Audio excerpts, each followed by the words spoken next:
नमस्कार, मैं फायजा। आप देख रहे हैं इंडिया जंक्शन यूपी। देश की विदेश नीति और तेल खरीद को लेकर एक बार फिर से राजनीति गर्मा गई है। कांग्रेस सांसद राहुल गांधी ने केंद्र सरकार पर तीखा हमला बोलते हुए कई बड़े सवाल उठाए हैं। राहुल गांधी ने कहा है कि भारत एक स्वतंत्र और संत प्रभु देश है, इसलिए ये फैसला भारत को खुद करना चाहिए कि वो किस देश से तेल खरीदेगा और किससे नहीं। Will come to us and say you cannot buy oil from so and so and so and so and so and so. Russia, Iran, whoever they want, they will decide.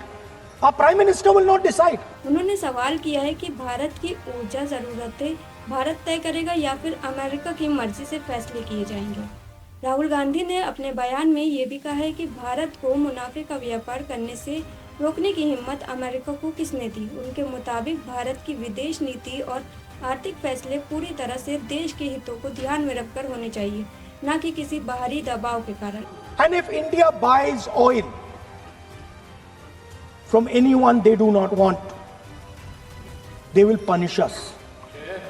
And they will take our tariffs right back.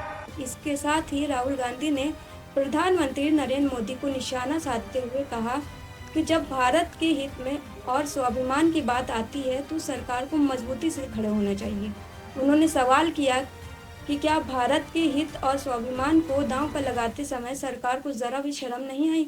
Rahul Gandhi के इस बयान के बाद देश की राजनीति ने एक नई बहस शुरू कर दी। विपक्ष सरकार की विदेश नीति और ऊर्जा नीति पर सवाल उठा रहे हैं, जबकि सरकार की तरफ अब तक इस बयान को कोई भी आधिकारिक प्रतिक्रिया नहीं सामने आई। ऐसे में ये मुद्दा आने वाले दिनों में संसद से लेकर राजनीतिक मंचों तक बड़ी बहस का विषय बन सकता है, क्योंकि तेल की खरीद और ऊर्जा सुरक्षा सीधे तौर पर देश की अर्थव्यवस्था और रणनीतिक से जुड़ा हुआ मामला है। जुड़े रहने के लिए सब्सक्राइब करें हमारा चैनल इंडिया जंक्शन यूपी।